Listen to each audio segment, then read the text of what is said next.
अरे बसेलेत ना सासवादी पोऱ्याला देखील जिथला आनंद होत नाही तिथला सासरा आहे आपला जवायला देखील निवस का माडी खरंय का नाही. हा इथं बसेल प्रत्येक मायले म्हणे विनंतीच आहे सासरा आपलं जवाईने तिथलीच इज्जत करत जा. पण जवाईने तारीफ करा करा मग तुम्ही आंडोरले कमी समजायला लाग जायलात ना मनीषीन वेळेवर चहा भेटी राहिली नाही तुम्ही बसेल बनिसले आपला कीर्तन मग देव कमी सांगस मी जगानी पद्धतच सांगस. फक्त डोकामा विचाराव ठेवा ना सांगणारा कीर्तनकार आहे असं नाही. अहो आपला पोरगा आहे आपला भाऊ आहे असा भाव ते जरा ऐकशात ना ते तुमले पक्क समजी जाईल. इतकं पवित्र नातं आहे तुमनं सून आणि सासून. पण अहो सर्व सत्यानाशे ना आपण वैष्णी करली राहिलो. जर समजा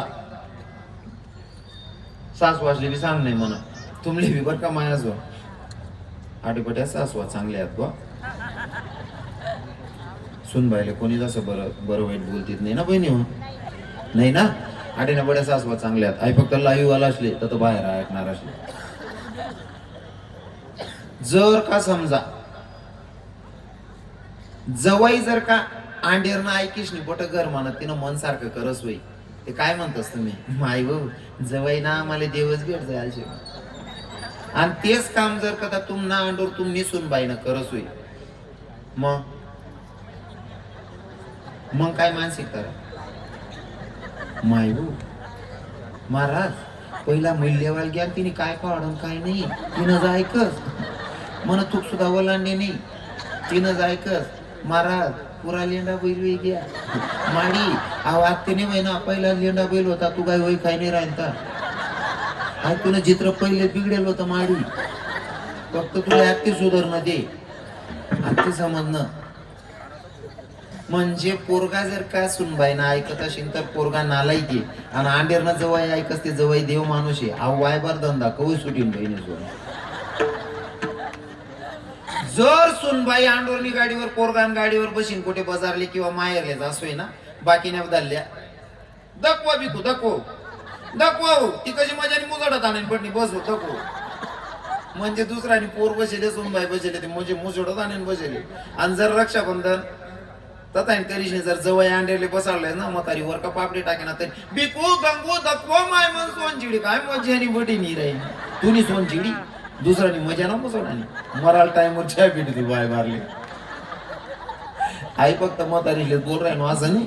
तुम्ही बी बहिणी जुवा तुम्ही बोलता देव देव करा लटकी जायला जाते बाकीने बाया पायटा माझ उठ्ठी सांगतो डोईन महादेवर पान टाकायला जाते. चांगले बिचारा प्रदीप मिश्रा महाराजनी धर्म जागे कर दे ना गावे गावना महादेवना मंदिर जागे कर दे ना.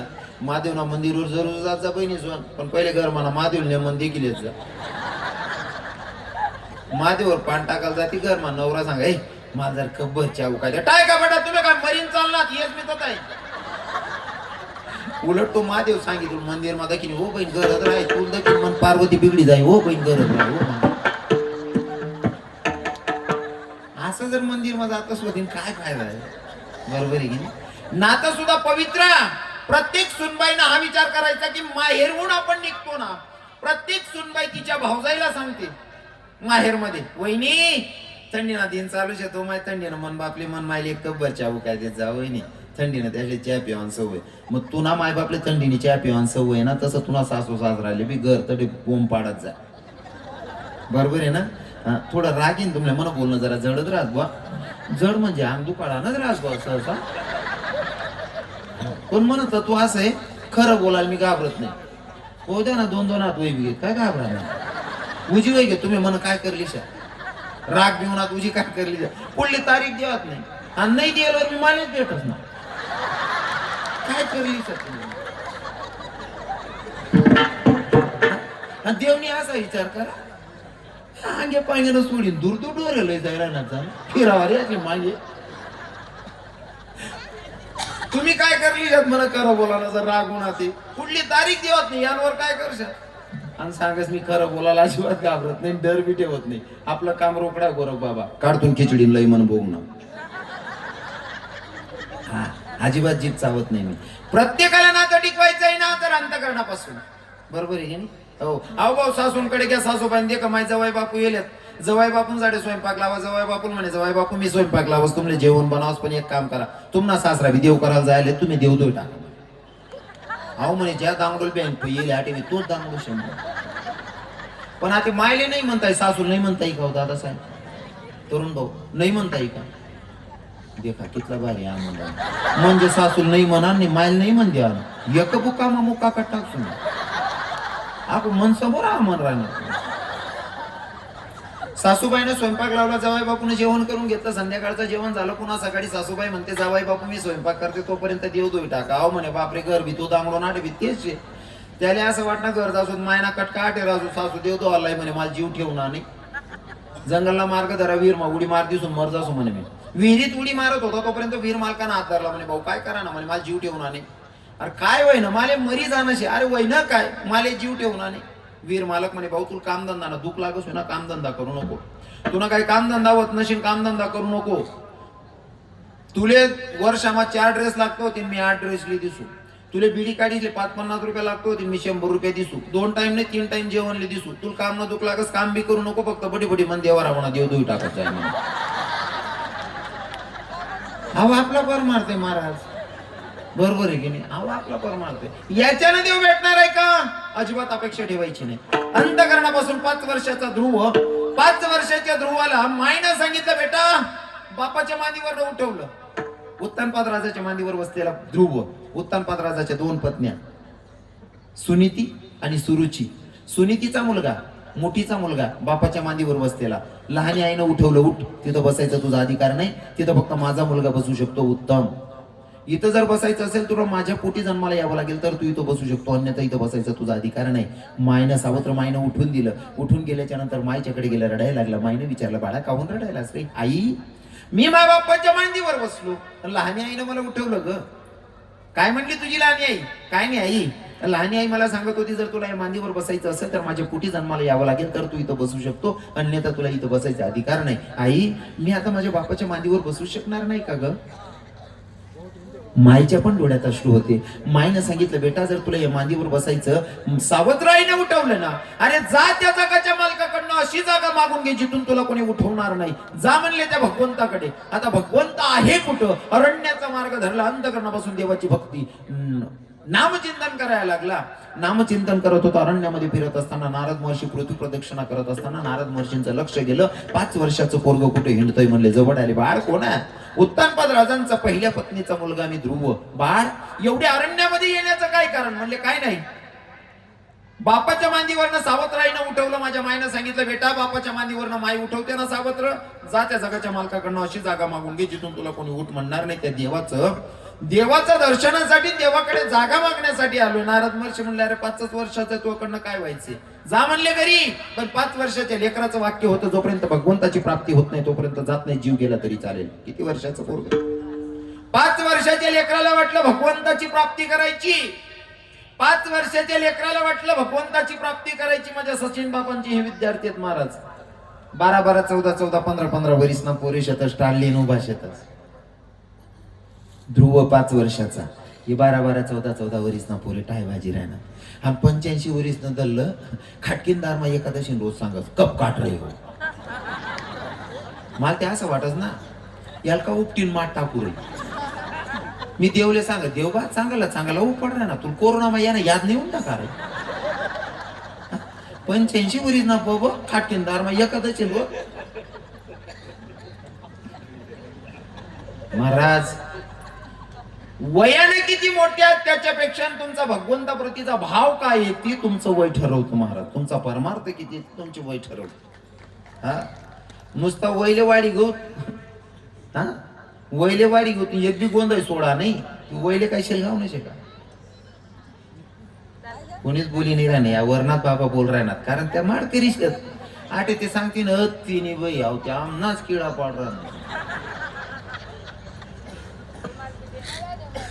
80 वर्ष ना म्हातारा खाटकी. हा खूप विशेष आहे बाबा. खाटकी असले सांगत बाबा आज बकरा कटने का नहीं, आज बकरा कटने वाला नहीं. का बरो? आज तुम्हारे लोगों की एकादशी है. खाटकी याला सांगत तुम्ही एकादशी काशीले मर जाय रे वो बोरा पांढरा. तू खाटकी सांग ना पडरा नाही एकादशी असं तेवढं बरे. तसा दुडा मग एक गिदला नाही येत आपण कोण बरेल घर म्हणतात ती गाई.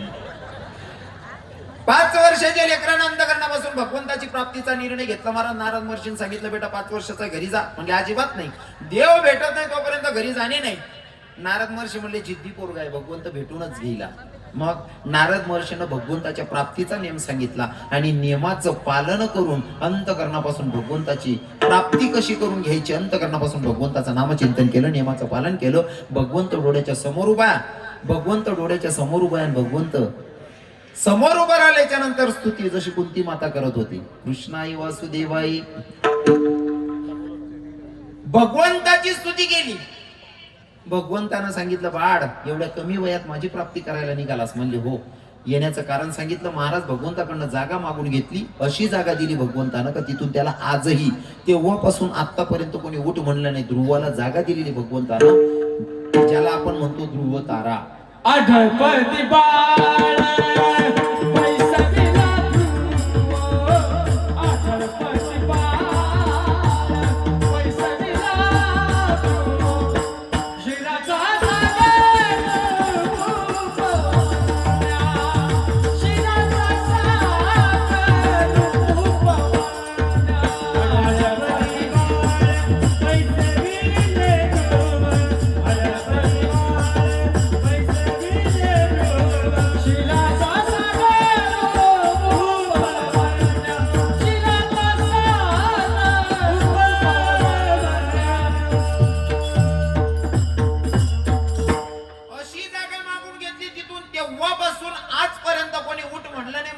कशाची ताकद आहे हो. रात्रंदिवस नामचिंतन केल्याच्या नंतर भगवंताची प्राप्ती. मग साधकांनी सांगितलं, नाथबाबा आम्ही रात्रंदिवस नामचिंतन करू, मग देवाला आवडेल का? नाथबाबा म्हणतात, बाई तेवढंच नाही, अजून पुढचा नियम ऐका ना. मग पुढचा नियम काय? अभंगाच्या दुसऱ्या चरणामध्ये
मला माहिती तुम्ही कधीची वाट बघत बसला होता. जास्त वेळ तुमचा घेणे नाही, कारण मी बी थकी जायले. मी आज 3रं कीर्तन करायला दिनभर. मग जागा सोडू नका. काय माहितीये का, कीर्तनाचा नियम असतो. कीर्तनाला बसतो ना आपण, कीर्तनाला बसल्याच्या ना, अरे एवढा मोठा कार्यक्रम आहे, या लोकांना काही असं बसून ठेवलंय का? तुम्ही असं उठी उठी का बसायला ना? हा देव देव करी करी पोट भरी की तुम्हाला असं? अरे कीर्तनाचे नियम आहे राजा हो. कीर्तन टाइमपासचं साधन नाहीये. कीर्तन करावं माझ्या तुकोबरायांनी, कीर्तन करावं माझ्या तुकोबरायांनी आणि कीर्तनात येऊन बसावं. राजे छत्रपती शिवरायांनी. हे आपल्या धर्माची संस्कृती दादा. कीर्तन टाइमपासचं साधन नाहीये. कीर्तनात बसल्याच्या नंतर आपण केलेलं पाप आहे ना, आपल्यापेक्षा 2.5 फूट अंतरावर असं तरंगतं. कीर्तनाची ताकद सांगतो. कीर्तनात बसेल राहिनोत ना, आपलं जे वयल पाप रासना कळत न कळत ते पाप आपल्यापेक्षा 2.5 फूट अंतरवर असं तरंगत. आणि चालू कीर्तन माझं उठीन जास ना, तो पटास ना पाप दुपार घर लई जास. मायच्यान सांग राहिनो, विनोद म्हणे हासांसाठी नाही सांग राहिनो, रिअल मांडी राहिनो. मग बाकीच ना मनमा प्रश्न, कीर्तन नंतर बी उठ नसशे ना महाराज. कीर्तन नंतर उठशात तुम्ही, पण कवय उठा ना. जवळ आमना शेवटलं विनेकरी आटे यासने आमना शेवटलं भजन बसणार जय रे विठ्ठल. त्या भजनाची ताकद अशी, त्या सगळ्या पापाची हुडी होते तेव्हा तुम्हाला जायला रस्ता मोकळा असतो. तोपर्यंत जागा सोडायची नसते. हा तोपर्यंत जागा सोडा नाही. मला माहिती आहे ना, 11 वाज जायला, कीर्तना टाइम सरी जायला, पण तरी 15 मिनिटं ते बसशात ना. हा का करू 3 वार चालू देऊ असं ना? कोणले कोणले वाट राहिले, मी बोलायला पाहिजे आपण 15 मिनिटं बट असले ते बट. हा अर्धा तास वांधा नाही अर्धा तास काय वांधा नाही. पण पहिला जो टायमिंग ठरेल होता ना मला दादासाहेब बोलले होता की तासभर काय ना तासभर कीर्तन करणे म्हणे पुरा 81 दिसून म्हणे. मग तास ना 81 ते दुसरा अर्धा तास वाढवू शकते ना कितला वाढतील. काय हरकत नाही बसा थोडं 10-15 मिनिटं काय काळजी करू नका. खरं तर तुमच्यासाठी आलोय. ताकद नाही हो पण मला भगवान करीलच. तुम्ही बसणार त्या अगोदरशी ताकद येईल मला नाही का. असं मधमा जर खड्डा पाडत ना यंदा पावसाळ्यात तसाच राही कथाच पाणी पुरी उठू नका. आता सर्वांनी काय करायचे पुढचे चरण मी साध्या भाषेत सोडवणार आहे. सर्वांनी आता काय करायचं हाताने टाळी मुखाने नामचिंतन करायचं. सर्वांनी अंतकरणापासून टाळी वाजून भजन गायचंय. तुम्ही थंडी निघ जाय वरात करा वरात करा सरळात वा क्या बात आहे. महिला माता तुम्ही नाही तुम्ही खाली जात राहू द्या बहिणीसं आपण वरात ना तुम्हाला बांगड्या फुट जातील काल दिन गाया दिसतात मला तो दोंडायचा ना कर्जदार उन्हा 100 रुपये खर्च वाढायला यांना सत्यानाश होईल. खाली बडी आवाजा बहिणीसं तुम्ही मग तुम्ही गाया निघाल्या तुम्ही वरात करा. ज्यांच्या हातात बांगड्या आहेत त्यांनी वरती हात करू नका. ज्यासना हातमा बांगड्याने त्यासनी वरात करा. ज्यासनी वरात करत नाही मी समजली सुरे भो बांगड्यावाला होतील रे भो. करा वरात सरळ हात करा. असा मैसना शेंगांगत वागडा तिकड नाही अंगा असं काय कसलं वातावरण दिसायला राव. हा करा सरळ हात. अरे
पंढरीनाथ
साक्री रोड परिसराचे सामाजिक कार्यकर्ते दिनेश भाऊ पोतदार यांनी आगामी धुळे महापालिकेच्या निमित्ताने विजयाचा पहिला मान वारकरी संप्रदायाच्या माध्यमातून वारकरी संप्रदायाचा आशीर्वाद हा खऱ्या अर्थाने विजयश्रीचा आशीर्वाद ठरावा या निमित्ताने वारकरी संप्रदायाचा आशीर्वाद घेण्यासाठी या परिसरातील चितोड असेल, महिंदळे, मोराणे आणि साक्री रोड परिसरातील समस्त वारकऱ्यांचा सन्मान हा खऱ्या अर्थाने विजयाची नांदी ठरावी या निमित्ताने वारकऱ्यांचा आशीर्वाद घेण्यासाठी आजच्या या कार्यक्रमाचं नियोजन करण्यात आलेलं आहे आणि त्या निमित्ताने प्रातिनिधिक स्वरूपात या ठिकाणी वारकरी संप्रदायामध्ये साधनेत रत असलेल्या सर्व वारकऱ्यांचा या ठिकाणी सामाजिक कार्यकर्ते दिनेश भाऊ पोतदार त्यांचं युवा प्रतिष्ठान सर्व कार्यकर्ते यांच्या शुभ हस्ते सर्व वारकऱ्यांचा या ठिकाणी सन्मान संपन्न होत आहे। सर्व वारकऱ्यांनी तो सन्मान स्वीकारावा आणि सर्व या ठिकाणी उपस्थित भाविकांना नम्र विनंती आहे दिनेश भाऊंना शुभाशीर्वाद देऊन आगामी धुळे महापालिकेत आपल्या साक्री रोड परिसराचा बुलंद आवाज दिनेश भाऊ पोतदार यांच्या माध्यमातून पोहोचवावा अशी सर्वांना नम्र विनंती आहे आणि त्या निमित्ताने वारकरी संप्रदायाचा शुभाशीर्वाद घेण्यासाठी हा वारकऱ्यांचा सन्मान सामाजिक कार्यकर्ते दिनेश भाऊ पोतदार यांच्या माध्यमातून या ठिकाणी आयोजित करण्यात आलेला आहे। आजच्या कार्यक्रमाचं नियोजन आणि त्यात झालेली दिरंगाई याच्या संदर्भात महाराष्ट्रींनी अत्यंत सुंदर अशा पद्धतीने आजचं प्रस्तावित कीर्तन हे महाराष्ट्रातील सुप्रसिद्ध समाज प्रबोधनकार निवृत्तीनाथ महाराज देशमुख इंदोरीकर यांचं होतं, परंतु अत्यंत अपरिहार्य कारणास्तव महाराष्ट्रींच्या शालकांचं दुर्दैवी आकस्मिकरित्या निधन झाल्यामुळे त्या ठिकाणी आपल्या खानदेशाचाच बुलंद आवाज आणि अहिराणीचा गोडवा समस्त भारताच्या कानाकोपऱ्यात पोहोचवण्याचं वारकरी संप्रदायाच्या निमित्ताने अत्यंत सुंदर कसब आपल्या धुळ्याचं लौकिक असलेले हरिभक्तपरायण रवी किरणजी महाराज यांच्या माध्यमातून आज आपल्याला ऐकायला भेटलेले आहे। अजून कीर्तन संपलेलं नाही, सर्वांना नम्र विनंती, अजून 15 मिनिट कीर्तन बाकी आहे।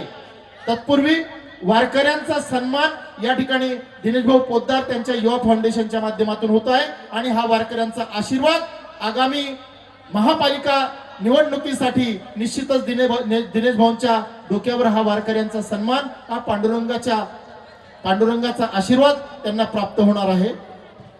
यानंतर महाराष्ट्रींनी आता लगेच कीर्तन सुरू करायचं आहे। ऐका, ज्या कामसाठी येले तेच काम सोडून निघायचं हा एवढा खर्च दिनेश दादा साहेबांनी वारकऱ्यांसाठी केलेला आहे, त्यांना आता ते त्यांचा सन्मान होतो, तुम्ही अर्धा मग उठून निघायचं हा। ऐका, भजन करा, विठ्ठल विठ्ठल विठ्ठल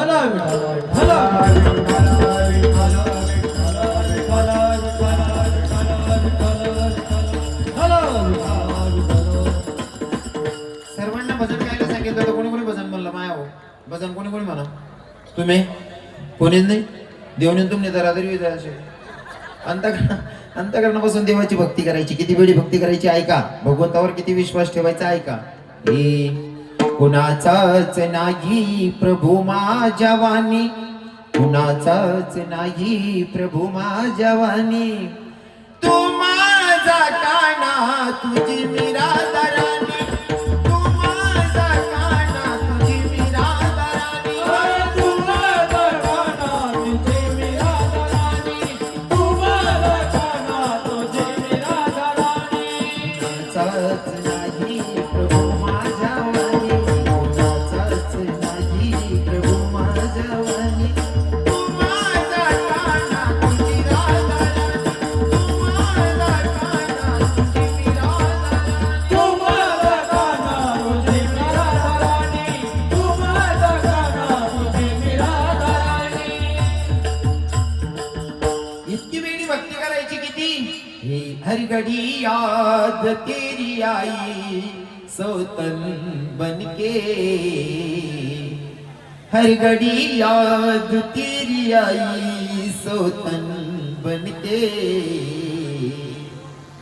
मैं फिर शाम तेरे नाम की जोगन बन के. आडे म्हणा जाऊ गाडे म्हणतात नाही. आडे म्हणा जाऊ गाडे म्हणतात नाही.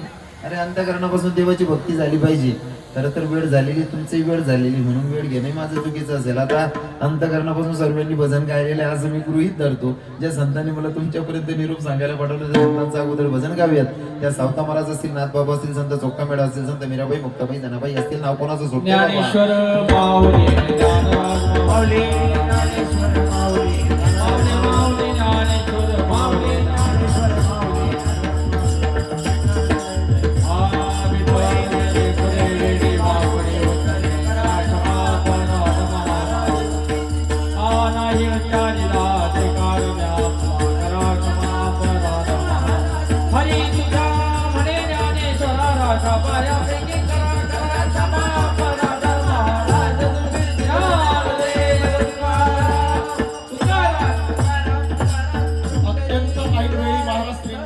अत्यंत ऐनवेळी महाराष्ट्रींना या ठिकाणी विनंती केली आणि विनंतीला मान देऊन महाराष्ट्री अत्यंत स्वतःच्या जीवाची धावपळ करून या ठिकाणी उपस्थित राहिलेत. महाराष्ट्रींचे या ठिकाणी मनपूर्वक हार्दिक धन्यवाद.